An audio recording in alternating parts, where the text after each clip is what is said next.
എല്ലാവർക്കും നമസ്കാരം. ഞാൻ ഡോക്ടർ അശ്വതി രജീഷ്. അങ്ങനെ നമ്മുടെ 12 kg വെയിറ്റ് ലോസ് ചലഞ്ചിന്റെ 20ാമത്തെ ദിവസവും ഇന്ന് കംപ്ലീറ്റ് ആയിരിക്കുകയാണ്. ഇന്ന് നമ്മൾ സെലക്ട് ചെയ്തിരിക്കുന്ന ടോപ്പിക് സോയാബീൻ ആണ്.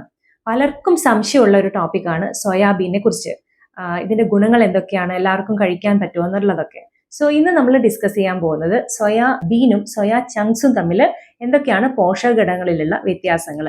അതേപോലെ പലരും ഇന്ന് പറഞ്ഞു കേൾക്കുന്ന കാര്യമാണ് സോയാബീന് ചെറിയ കുട്ടികൾക്ക് കൊടുക്കരുത്, പെൺകുട്ടികൾക്ക് കൊടുക്കരുത്, കൊടുത്തു കഴിഞ്ഞാൽ അവരിൽ നേരത്തെ ആർത്തവം വരും, അതുപോലെ PCOD മറ്റ് പ്രശ്നങ്ങളുള്ള ആൾക്കാരൊന്നും ഇത് കഴിക്കാൻ പാടില്ല എന്നൊക്കെ.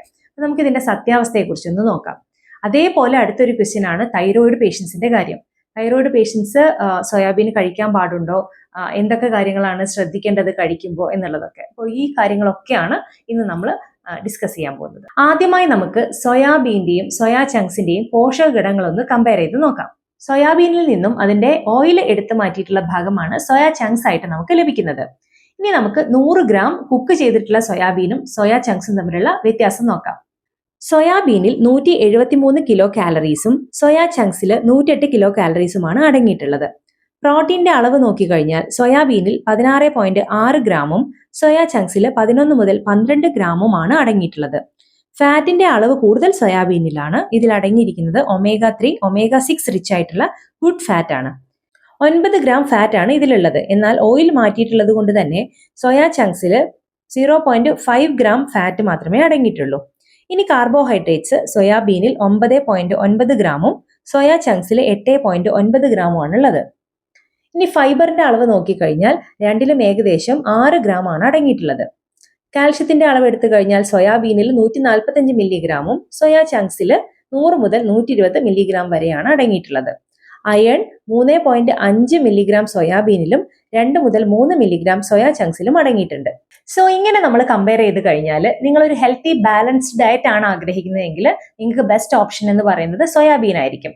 അതേസമയം നിങ്ങൾ വെയിറ്റ് ലോസിനാണ് ട്രൈ ചെയ്യുന്നത്, നിങ്ങൾക്ക് കാലറീസ് കുറഞ്ഞതും പ്രോട്ടീൻ കൂടിയതുമായിട്ടുള്ള ഒരു ഫുഡാണ് വേണ്ടതെങ്കിൽ നിങ്ങൾക്ക് സോയാ ചങ്ക്സ് ഉപയോഗിക്കുന്നതായിരിക്കും കൂടുതൽ നല്ലത്. ഇനി അടുത്തതായിട്ടുള്ള ഒരു ക്വസ്റ്റ്യൻ എന്ന് പറഞ്ഞു കഴിഞ്ഞാൽ ഇത് പെൺകുട്ടികൾക്ക് ഉപയോഗിക്കാൻ പറ്റുമോ എന്നുള്ളതാണ്. ഈ ഒരു സംശയം വരാൻ തന്നെ പ്രധാന കാരണം എന്ന് പറഞ്ഞിട്ടുള്ളത് ഇതിൽ അടങ്ങിയിട്ടുള്ള ഫൈറ്റോ ഈസ്ട്രജൻ ആണ്.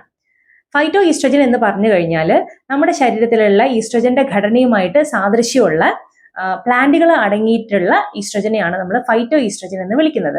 സോയാബീനിൽ അടങ്ങിയിട്ടുള്ളത് ഐസോഫ്ലേവോൺസ് എന്ന് പറയുന്ന ഒരു തരം ഫൈറ്റോ ഈസ്ട്രജൻ ആണ്. നമ്മൾ കഴിക്കുന്ന പ്ലാന്റ് പ്രൊഡക്ട്സ് ഒക്കെ എടുത്തു കഴിഞ്ഞാൽ ഏറ്റവും കൂടുതൽ ഐസോഫ്ലേവോൺസ് അടങ്ങിയിട്ടുള്ളത് സോയാബീനിൽ തന്നെയാണ്. ഏകദേശം 100 ഗ്രാം കുക്ക് ചെയ്തിട്ടുള്ള സോയാബീൻ എടുത്തു കഴിഞ്ഞാൽ അതിൽ 45 മുതൽ 75 മില്ലിഗ്രാം വരെ ഐസോഫ്ലേവോൺസ് അടങ്ങിയിട്ടുണ്ട്. ഇനി സോയാ ചങ്ക്സ് എടുത്തു കഴിഞ്ഞാൽ ഇതിലും പകുതിയോളം മാത്രമേ അതിൽ അടങ്ങിയിട്ടുള്ളൂ. 25 മുതൽ 40 മില്ലിഗ്രാം വരെ ഐസോഫ്ലേവോൺസ് ആണ് അതിൽ അടങ്ങിയിട്ടുള്ളത്. ചെറുപയറിലും കടലയിലും നമ്മൾ കഴിക്കുന്ന ഒട്ടുമിക്ക പയറുപരിപ്പ് വർഗ്ഗങ്ങളിലും ഫൈറ്റോ ഈസ്ട്രജൻ അടങ്ങിയിട്ടുണ്ട്. ചെറുപയറിൽ 5 മുതൽ 10 മില്ലിഗ്രാം വരെ, കടലയിൽ 3 മുതൽ 6 മില്ലിഗ്രാം വരെ, ഇങ്ങനെ വളരെ ചെറിയ അളവിലാണെന്ന് മാത്രം. സോയാബീനിൽ അടങ്ങിയിരിക്കുന്ന ഐസോഫ്ലേവോൺസ് നമ്മുടെ ശരീരത്തിലുള്ള ഈസ്ട്രജൻ റിസപ്റ്റേഴ്സുമായിട്ട് കൂടിച്ചേരുമെങ്കിലും ഇതുണ്ടാക്കുന്ന എഫക്റ്റ് നോർമൽ ഈസ്ട്രജൻ ഉണ്ടാക്കുന്ന എഫക്റ്റിനേക്കാൾ വളരെയധികം കുറവാണ്. അതുകൊണ്ട് തന്നെ ഇത് കുട്ടികളിൽ നേരത്തെ പ്രായപൂർത്തിയാവുന്നതിന് കാരണമാവുമെന്ന് യാതൊരു പഠനങ്ങളും തെളിയിച്ചിട്ടില്ല. അത് മാത്രമല്ല, നമ്മൾ കുട്ടികൾക്ക് സോയാബീനോ സോയാ ചങ്ക്സോ ഒക്കെ കൊടുക്കുകയാണെങ്കിൽ ആഴ്ചയിൽ 1-2 തവണയൊക്കെയല്ലേ നമ്മൾ കൊടുക്കുന്നുള്ളൂ. അതുകൊണ്ട് യാതൊരു പ്രശ്നവും കുട്ടികൾക്ക് വരുന്നില്ല. ഇനി ദിവസവും കൊടുക്കുന്ന ആരെങ്കിലും ഉണ്ടെങ്കിൽ നിർബന്ധമായിട്ട് നിങ്ങൾ അത് സ്റ്റോപ്പ് ചെയ്യണം. അതിന്റെ പ്രധാന കാരണം ഇതിൽ ഫൈറ്റോ ഈസ്ട്രജൻ അടങ്ങിയിട്ടുണ്ട് എന്നുള്ളത് മാത്രമല്ല, കുട്ടിക്ക് മറ്റ് പോഷകാഹാരങ്ങളോട് കിട്ടണം എന്നുള്ളത് കൊണ്ട് കൂടിയാണ്. ഇനി അടുത്തൊരു ക്വസ്റ്റ്യൻ ഇത് തൈറോയിഡ് പേഷ്യൻസിന് കഴിക്കാമോ എന്നുള്ളതാണ്. തൈറോയിഡ് പേഷ്യൻസ് മിക്കവരും രാവിലെ മരുന്നെടുക്കുന്നവരായിരിക്കും. സോയാബീനിൽ അടങ്ങിയിരിക്കുന്ന ഐസോഫ്ലേവോൺസ് അഥവാ ഫൈറ്റോ ഈസ്ട്രജൻ തൈറോയിഡ് മരുന്നിന്റെ ആഗിരണം കുറയ്ക്കുന്നതായിട്ട് പല പഠനങ്ങളും പുറത്തു വന്നിട്ടുണ്ട്. അതുകൊണ്ട് തന്നെ നമ്മൾ രാവിലെ തൈറോയിഡ് മരുന്ന് എടുത്ത ശേഷം ഏകദേശം ഒരു 4 മണിക്കൂർ ഗ്യാപ്പ് കൊടുത്ത ശേഷം മാത്രം സോയാ അല്ലെങ്കിൽ സോയാ പ്രൊഡക്റ്റുകൾ കഴിക്കാനായിട്ട് നോക്കുക. അതുപോലെ ഇത് സ്ഥിരമായിട്ട് ഭക്ഷണത്തിൽ ഉൾപ്പെടുത്താതെ ആഴ്ചയിൽ 1-2 നേരമൊക്കെ കഴിക്കുന്നതുകൊണ്ട് കുഴപ്പമില്ല.